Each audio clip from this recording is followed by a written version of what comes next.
gas nebula actually went to our sun. So of course we are much smaller than the sun, the earth, the planets are much smaller.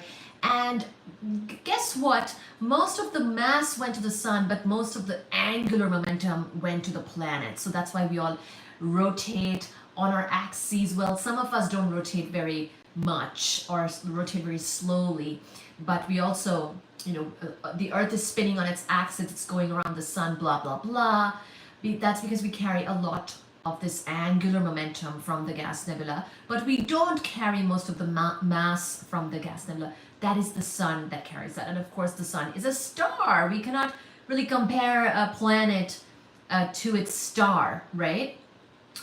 The sun is its own thing. The sun has a nuclear power plant in its belly, and it's constantly doing nuclear power, turning hydrogen into helium. So it's doing nuclear reactions. That's how it stays burning. That's how it stays alive. That's how it gives us everything we know and love, light, heat, energy, right? So the sun is a star. We are a planet. There's no nuclear power plant in our belly. We have a core. It has some iron. We have other layers on top, blah, blah, blah.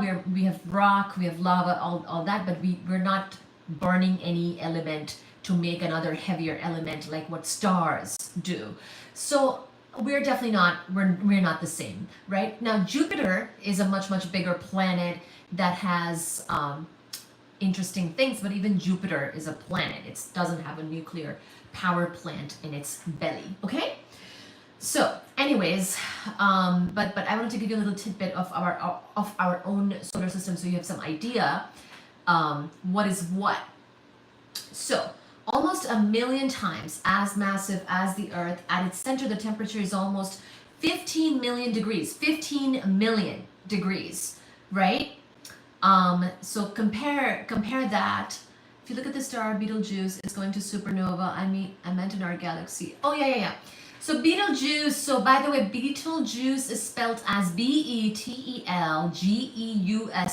I do believe. Please do check my spelling, but it's not beetle juice like the fruit juice type of spelling, right? Betelgeuse. So Betelgeuse is a red giant, so we do expect it to supernova, correct. It may have already supernovaed and we just don't see the light yet from it. I forget actually the distance that it is at from us, but indeed, when something is when the star has different stages of its life cycle. If it's closer to sort of a red giant or more in the life cycle, then we expect it to die and supernova, especially the more massive stars. Remember, why do the more massive stars die quicker? Because it needs to burn more power to stay alive, because of course the star is doing all this nuclear power against its own gravity. If the star ran out of nuclear power, then it would collapse under its own gravitation, because stars are massive objects with a lot of mass that are of course going to try to collapse, pull down and basically collapse on itself. So there's two main things going on in a star. It's gravitation, which will try to make it collapse, and nuclear power, which it does to convert some element into heavier elements, and that's what keeps it alive. Now, the bigger the star, the more power it's going to go through, the more it needs to keep burning in order to keep burning, and so it runs out of its fuel faster. So if something is already a red giant, it's gonna be dying faster, for example, than our own sun, which is still on the main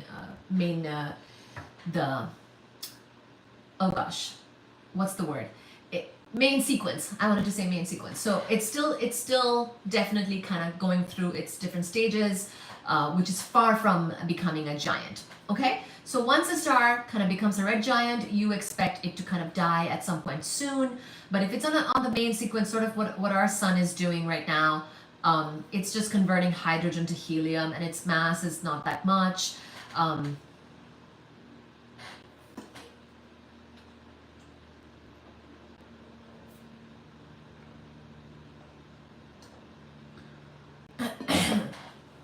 Okay, so let's keep going with the book. A little bit of tidbits about stars and whatnot for you.